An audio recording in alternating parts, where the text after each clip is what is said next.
All right, 17, Jared Matthews.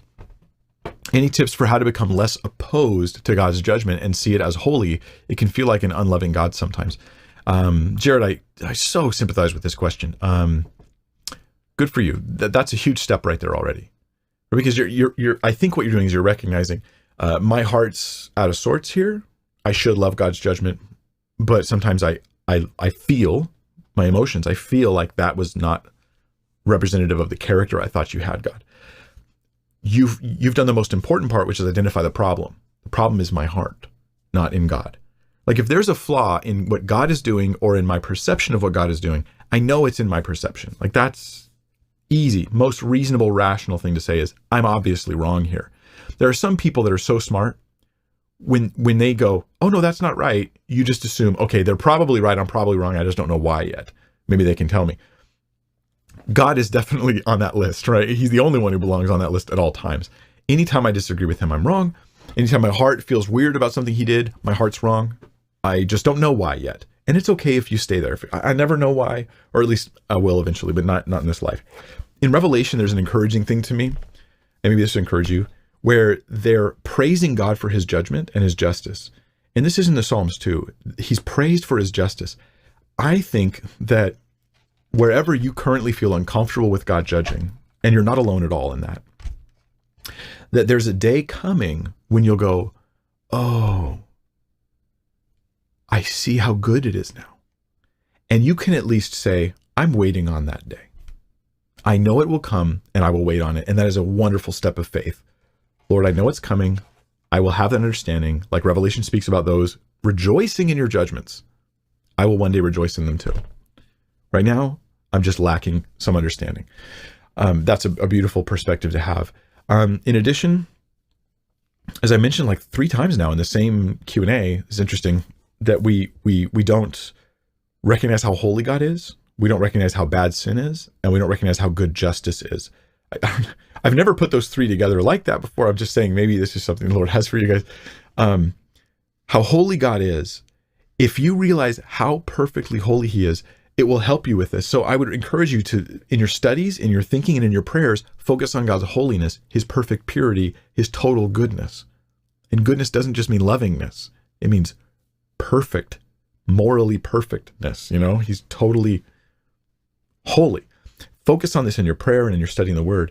Focus on the badness of sin because, for example, there's been in your life a sin you did, and the first time you did it, you felt really bad.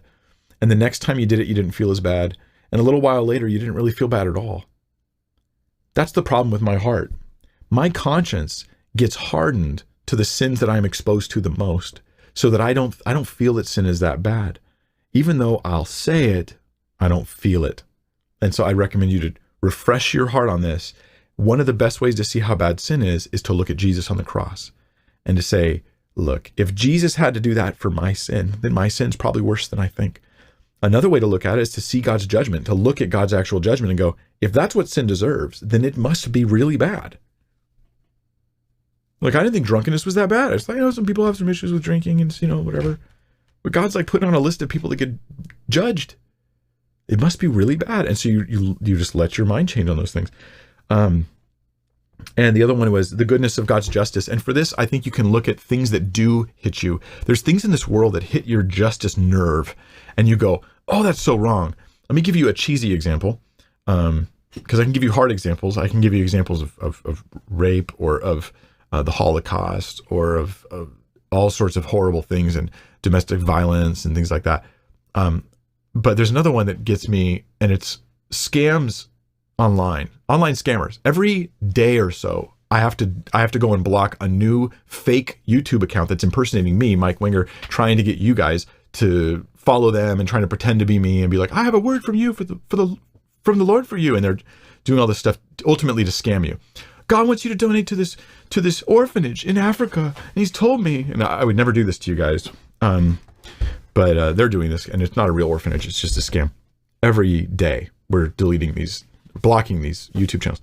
I can't stand these scammers because they take advantage of the most like genuine, vulnerable, sincere people who are just a little bit naive. Like they're not like scam radar up like I am, or maybe a lot of you are, but a lot of you aren't. A lot of you are like, I just meet people and just assume that everything's kosher, you know? And that's like a wonderful quality, but it makes you an easier victim.